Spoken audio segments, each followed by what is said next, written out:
कोई 200 वर्ष पहले जापान में दो राज्यों में युद्ध छिड़ गया। छोटा जो राज्य था भयभीत था, हार जाना उसकी निश्चित था। उसके पास सैनिकों की संख्या कम थी, थोड़ी कम नहीं थी, बहुत कम थी। दुश्मन के पास 10 सैनिक तो उसके पास 1 सैनिक था। उस राज्य के सेनापतियों ने युद्ध पर जाने से इनकार कर दिया। उन्होंने कहा, यह तो सीधी मूर्ता होगी, अगर हम अपने आदमियों को व्यर्थ ही कटवाने ले जाएं। हार तो निश्चित है। और अब सेनापतियों ने इनकार कर दिया युद्ध पर जाने से।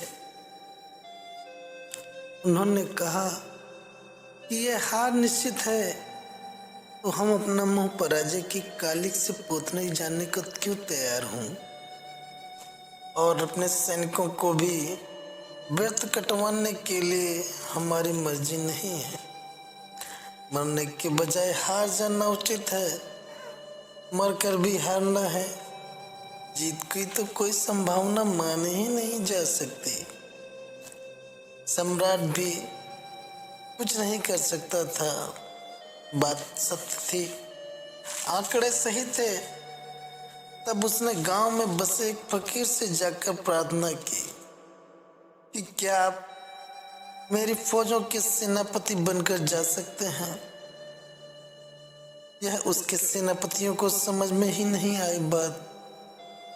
सेनापति जब इनकार करते हो तो एक फकीर को जिस युद्ध का कोई अनुभव नहीं, जो कभी युद्ध पर गया ही नहीं, जिसने कभी कोई युद्ध किया ही नहीं, जिसने कभी युद्ध की कोई बात ही नहीं की, यह बिल्कुल अव्यवहारिक है। अव्यवहारिक आदमी को आगे करने का क्या प्रयोजन है। सेनापति इस बात को सुनकर हंस रहे थे, लेकिन यह फकीर राजी हो गया। जहां बहुत से व्यवहारिक लोग राजी नहीं होते, वहां अव्यवहारिक लोग राजी हो जाते हैं। जहां समझदार पीछे हट जाते हैं, वहां जिन्हें कोई अनुभव नहीं है वे आगे खड़े हो जाते हैं। वह फकीर राजी हो गया।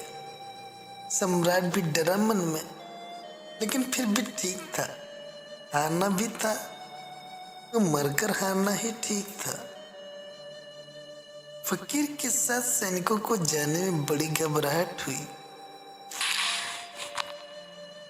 यह आदमी कुछ जानता नहीं, लेकिन फकीर इतने जोश से भरा था कि सैनिकों को उसके साथ जाना पड़ा।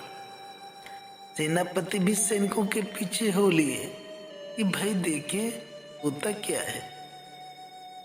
जहां दुश्मन के पड़ाव पड़े थे, उससे थोड़ी ही दूर उस फकीर ने एक छोटे से मंदिर के सारे सैनिकों को रोका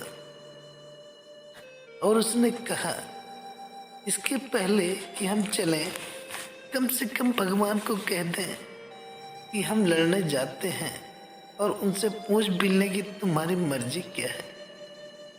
अगर हारना ही है तो हम वापस लौट जाएं, और अगर जीतना हो तो ठीक है। सैनिक बड़ी आशा से मंदिर के बाहर खड़े हो गए। उस आदमी ने हाथ जोड़कर आंख बंद कर भगवान से प्रार्थना की। फिर खीसे से 1 रुपया निकाला और भगवान से कहा कि मैं इस रुपये को फेंकता हूं। अगर ये सीधा गिरा तो हम समझ लेंगे कि जीत हमारी होगी और हम आगे बढ़ जाएंगे, और अगर ये उल्टा गिरा तो हम मान लेंगे कि हम हार गए, हम वापस लौट जाएंगे। राजा से कह देंगे, व्यर्थ मरने की व्यवस्था मत करो, हार निश्चित है, भगवान की यही मर्जी है। सैनिकों ने गौर से देखा। उसने रुपया फेंका। चमकती धूप में वह चमका और नीचे गिरा। वह सिर के बल गिरा था, वह सीधा गिरा था। उसने सैनिकों से कहा, अब फिक्र छोड़ दो, अब ख्याल ही छोड़ दो कि तुम हार सकते हो। अब इस जीवन पर कोई तुम्हें हरा नहीं सकता। रुपया सीधा गिरा था, भगवान साथ थे। वे सैनिक जाकर जूझ गए। 7 दिन में उन्होंने दुश्मन को परास्त कर दिया। वे जीते वापस लौटे। उस मंदिर के पास उस फकीर ने कहा, अब लौटकर हम भगवान को धन्यवाद तो देते। वे सारे सैनिक रुके। उन सबने हाथ जोड़कर भगवान से प्रार्थना की और कहा, तेरा बहुत धन्यवाद कि तू अगर हमें इशारा न करता तो जीतने का तो दूर हम तो हार ही चुके थे। तेरी कृपा और तेरे इशारे से हम जीते हैं।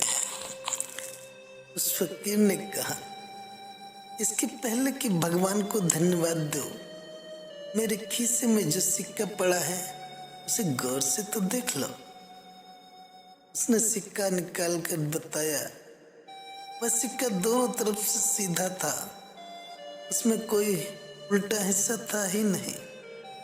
वह सिक्का बनावटी था, वह दोनों तरफ से सीधा था, वह उल्टा गिर ही नहीं सकता था।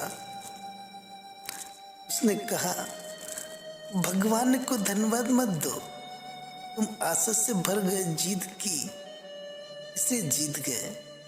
तुम हार भी सकते थे क्योंकि तुम निराश थे और हारने की कामना से भरे थे।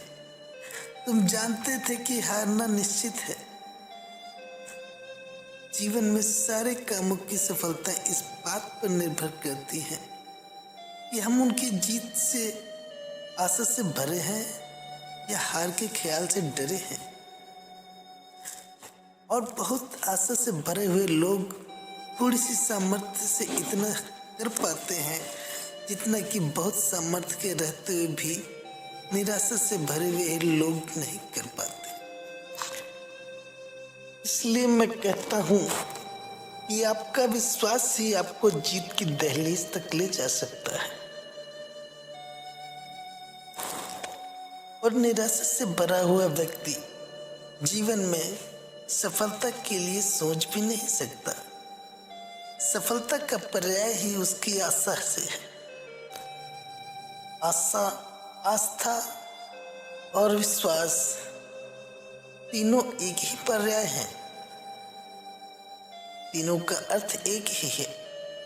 मैं कहता हूं कि आशा से परिपूर्ण व्यक्ति ही सफलता की खुशबू को महसूस कर सकता है, उसका आनंद ले सकता है।